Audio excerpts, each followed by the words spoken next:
from New York, Late Night Show with Faik Siddiqui. Assalamu alaikum and welcome to the show. My name is Faik Izhar Hussain Siddiqui. साहिबों, जब भी ISI के headquarter में कोई meeting होती है तो वो बहुत तवज्जो हासिल करती है और वाक़ईतन ये तवज्जो हासिल करने की बात भी होती है। लेकिन इस मौके पे जो बहुत सारे लोग सियासत में जो सियासतदान हैं वो तरह तरह की अफवाहें फैलाते हैं। मसलन इस मरतबा ये अफवाह बड़े ज़ोरों पे थी कि साहब ये जो मीटिंग हो रही है बड़ों की ISI हेडक्वार्टर में, ये हुकूमत को bye bye miss good night वाला चक्कर है और ये उनको एग्जिट दिखा रहे हैं कि एग्जिट उधर लिखा है, जबकि ऐसी दूर दूर कोई बात नहीं थी। एक सहाफ़ी दोस्त ने बताया कि वहाँ पे जो बात डिस्कस हुई उसका इस तासुर से कोई ताल्लुक नहीं था।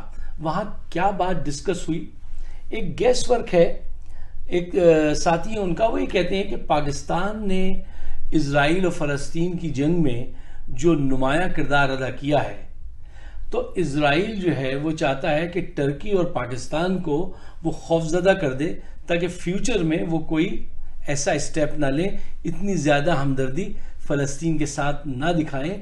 तो इजराइल पाकिस्तान का सॉफ्टवेयर अपडेट करने के लिए तैयारियां कर रहा है और अगर इस वक्त हिंदुस्तान में कोरोना की इतनी ख़राब सूरत हाल नहीं होती तो अब तक सीपैक पर साउथ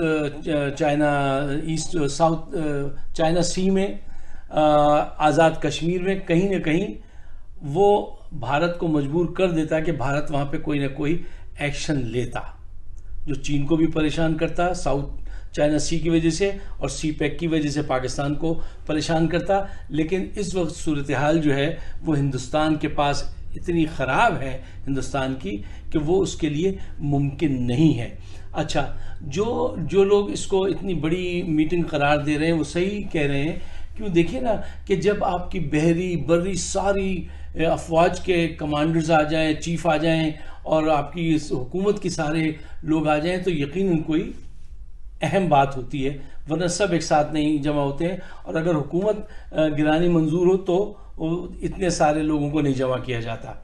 अच्छा, बात यह है कि आर्मी फौज इस वक्त हुकूमत नहीं गिराना चाहती। उसकी वजह यह है आज पाकिस्तान के हालात एक अजीब और गरीब हालात हैं जो हर वक्त बदलते जा रहे हैं। देखिए, अब ये फ़लस्तीन इजराइल वॉर के बाद अब जो सूरत हाल है, अब जो चैलेंजेस हैं, इसमें भी हालात बहुत मुख्तलिफ हैं। इमरान खान चाहते हैं कि वो अब स्टेप डाउन कर दें, वो खुदा हाफिज कहें और ऐसा केस डेवलप करें कि जहाँ पे उनकी सिंपैथी हो, लोगों की सिंपैथी ज़्यादा से ज़्यादा उनके साथ हो और वो दोबारा भारी एक्सपीरियंस से आएँ। एक आध ऐसा मौका पहले एक स्टेशन आया था लेकिन उस वक्त उन्होंने किया नहीं, अब आगे निकल गया। अब इस वक्त जो है ये बहुत मुश्किल है। फौज भी उन्हें मजबूर करती है कि देखो अगर तुम जाओगे तो इस वक्त सूरत हाल ही हो जाएगी, और ये उनकी शराफत या हुब्बुल वतनी है कि वो मान जाते हैं कि ठीक है ये वक्त जो है मुनासिब नहीं है। अच्छा, तो ये सारी सूरत हाल जो है वो ये है कि इमरान खान हुकूमत छोड़ना चाहते हैं लेकिन फौज हुकूमत नहीं गिराना चाहती। अपोजिशन एक तासुर देती है हमेशा कि आज ताल्लुकात ख़राब हो गए। अपोजिशन तो ये काम 3 साल से कर रही है। भाई देखते हैं, कभी आप महीनों की तारीख देते हैं, दिसंबर में चली जाएगी, कभी दिन की बात करते हैं, ये सब बेकार बातें हैं और ये फौज को और हुकूमत को एक दूसरे के खिलाफ एक मनफी सोच डेवलप करने के लिए भी ये काम ये सारे हजरात करते हैं। तो ये एक समझ में आने वाली बात है। अच्छा, यहाँ पे एक अहम बात है, वो ये है कि शहबाज शरीफ साहब बड़ी चालाकी से ये तासुर देने में हमेशा कामयाब हो जाते हैं कि वो बस अब आने वाले हैं, उनके ताल्लुकात बहुत अच्छे हैं, वो गुड बुक्स में फौज की, और वो नेक्स्ट वही होंगे। जी, तो मैं आपसे अर्ज कर रहा था कि शहबाज शरीफ बड़ी जहानत चालाकी से ये तासुर देने में कामयाब हो जाते हैं कि अब वो नेक्स्ट हैं। उससे क्या होता है कि उन ब्यूरोक्रेसी में जो उनके लोग हैं, अदलिया में जो उनके लोग हैं, हर तरफ जहां उनके लोग हैं, उनको हिम्मत बनती है कि नहीं, इनका साथ ना छोड़ो, ये दोबारा आने वाले हैं, ठीक है ना। तो ये एक तो से ये फ़ायदा उठाते हैं, और दूसरे ये कि ये अपने ताल्लुकात तो बहरहाल जारी रखते हैं, और फ़ौज के दिल में इनके लिए बड़ी सॉफ्ट कॉर्नर है, ये भी है, वरना इनकी ऐसी ज़मानत हो सकती थी? बताइए, लाहौर हाई कोर्ट इनको इस तरह भगा सकता था? हैरान हो जाते हैं लोग जब भी बात सुनते हैं।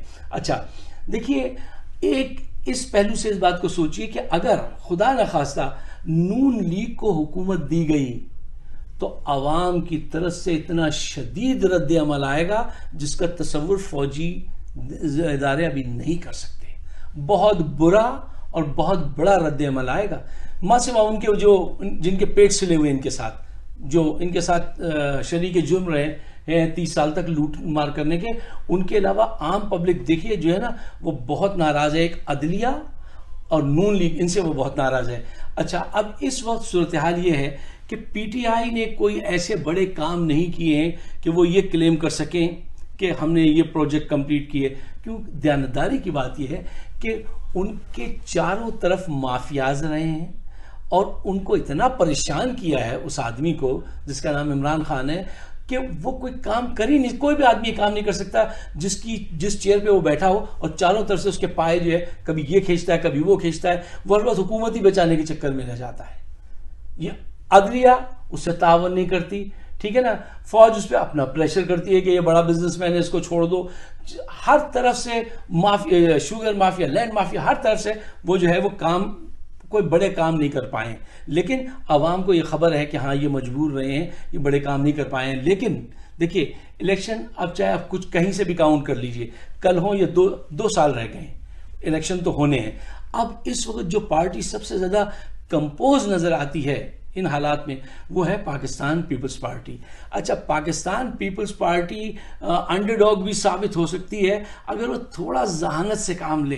देखिए, अगर बिलावल जो हैं, बिलावल के लिए बड़ी एक्सेप्टेंस है, चाहे वो मेरा दिल हो या फौज के दिमाग हो।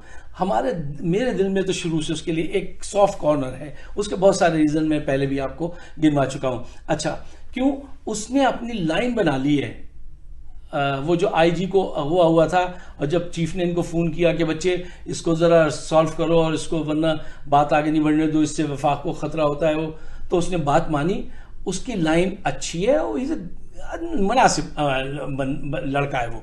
अच्छा, अब देखिए, अगर पीपीपी सिंध में थोड़ी सी अपनी सूरत हाल कंट्रोल कर ले, करप्शन को रोक ले, ये जो डाका जनी हो रही है इसको थोड़ा सा बेहतर बना ले, तो उसके पास चांसेस हैं कि उसको आजमाया जा सकता है। अगर पीटीआई नहीं तो फिर पीपीपी को जरूर मौका दिया जा सकता है। अच्छा, पीपीपी को दोबारा पंजाब में गेन करने के लिए किसको हटाना पड़ेगा? वहां से पीटीआई को नहीं, नून लीग को हटाना पड़ेगा, और वो उसको हटा सकती है।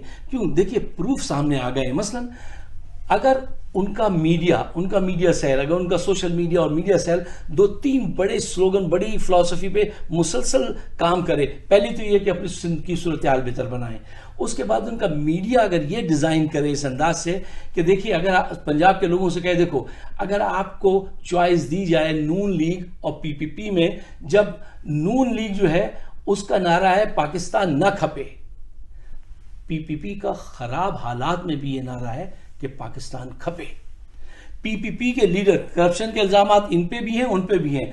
पीपीपी के लीडर जो हैं वो मुल्क में रहते हैं और उस जमीन को अपने खून से रंगीन भी कर देते हैं। नून लीग का लीडर कभी अपना खून नहीं देता इस जमीन पे, वो यहां से भाग जाता है। अच्छा, इनके जो कारनामे हैं, अच्छा वो भले इनके नहीं हैं, मतलब बिलावल के नहीं है, लेकिन उनके नाना के कारनामे हैं जिनको आज तक सही अंदाज से प्रोपगेट ही नहीं किया गया पीपल्स पार्टी की तरफ से, और बिल्कुल पंजाब को छोड़ दिया गया। पंजाब में राजा साहब जैसे लोगों को हटाकर अगर बेहतर क़यादत के साथ, भरपूर मीडिया कैंपेन के साथ पीपल्स पार्टी सामने आए तो पीपल्स पार्टी के लिए अभी भी सॉफ्ट कॉर्नर मौजूद है, क्योंकि उनका रैकेट मौजूद है। कम से कम उनके हाथ में 2 शहीदों की मैयतें हैं, और अगर वो उसको सही अंदाज से सामने लाएं, उन्होंने जहनी तौर से अपने आप को बिल्कुल सिंध में वो कर लिया था, अब उनको चाहिए अपने जहन को खोलें और पंजाब की तरफ लेके जाएं, तो उनके लिए जगह बनती है आवाम के दिल में। पहली बात, सबसे अहम बात होती है, आवाम के दिल में भी है और फौज के दिल में भी है। आइए दुआ कीजिए कि जो भी हो वो पाकिस्तान के हक में हो और बेहतर हो। मेरी वीडियोस मौजूद हैं यूट्यूब पे, अगर आप सब्सक्राइब करें तो बड़ी इनायत होगी। फाइक सिद्दीकी शो। शुक्रिया, खुदा हाफिज।